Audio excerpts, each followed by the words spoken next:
Хора, здравейте! Започвам серия от видеа, в които ще разказвам за процесите на дизайна на студиото, с какви клиенти работим и проблеми решаваме, други инсайт, просто неща от тема графичен дизайн, брандинг, веб.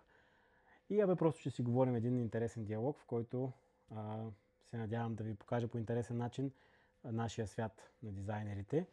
Използвам една много интересна джаджа, един таймер, който работи да ти отчита времето, което си зададеш или времето, което искаш да изпълниш една задача, тип Помодоро. Дани Руменов ми го препоръча, сега аз го препоръчвам на вас. Страхотен тул. Много помага на хора като мен, които влизат страшно много в детайлите и говорят много време. Така, днес ще говорим за една интересна тема, която често чувам от фаундъри на стартъпи и на бизнеси малки до средни, които не знаят кой тип дизайнер точно да наемат, студио или консултанти, каква е тяхната роля. Сега ще ви покажа през моята призма каква е различната роля на тези всички структури или хора, фриланс, студио, консултант. Дизайнерът е изпълнител. В най-често срещания случай фрилансърът влиза и работи по бриф, на базата на него той създава визия, дизайн, която вие ще одобрите в процес. Ако му кажете направи ми банер, вебсайт, лого, лендинг страница, ще го направи безупречно. Но не очаквайте от него той да пренареди вашата стратегия, да предвиди някакви неща, които вие сами не сте виждали в бизнеса, в тона войса, в вербалния брандинг или в визуалния брандинг.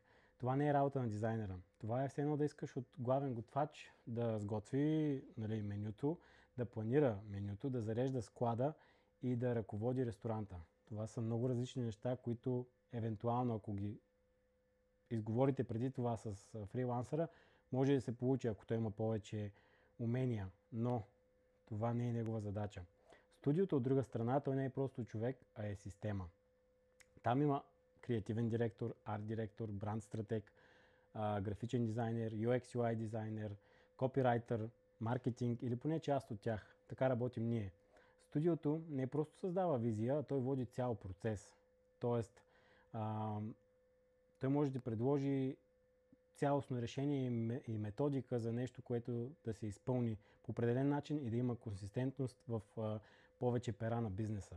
Консултантът от друга страна е нещо като навигатор.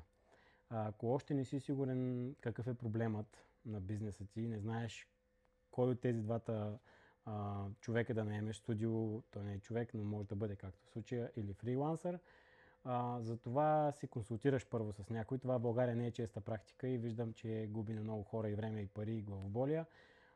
Но накратко той не проектира, той анализира първо, пита, предизвиква, поставя рамка, в която да се движим, да работим, да вървим.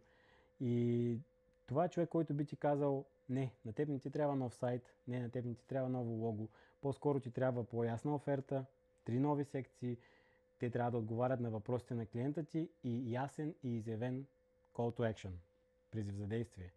Или не ти трябва много лого, трябва ти смяна на посланията и повече консистенция в различните медиуми или пера, в които работиш. Social media, онлайн, офлайн, обслужване и така нататък. Накратко, най-честата грешка, която аз виждам при фаундърите и маркетинг екипи, дори и агенции, е, че те търсят изпълнителна задача, която още не е дефинирана, ясно и изявено, още не е ясен конкретния проблем и трябва да се извършат няколко действия преди това, discovery, брифинг и така нататък. Или наемат студио, но очакват фрилансърско поведение. Свърши тази задача и не питай повече, не предлагай повече, не носи повече ноу-хау или защо това струва така толкова, а не толкова. Или пък обратното, търсят дизайнер, но искат студио държание или пък стратегия и много други неща, които не са изговорени в брифа. Затова следващия път, когато се питаш трябва ми някой за дизайн или ми трябва някой за цялостната визия да си оправя брандинга, стратегията, мисията, визията, тъчпойнт, различни тъчпойнти, искам да пипна, питай се тези 3 неща. Първо, имам ли ясна стратегия, какви са ми проблемите, какво искам да реша, има ли нужда от процес за цялото това нещо и да се реши, да се систематизира и да се извърши.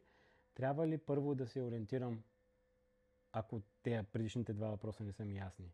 И тогава вече ще избереш правилния партньор за колаборация. И не забравяй, ако ти харесва този тип съдържание, коментирай, харесвай, споделяй на приятели в твоята мрежа, така може да стигне до повече хора и да изградим едно страхотно общество от клиенти, дизайнери, замишленици. Чао, чао!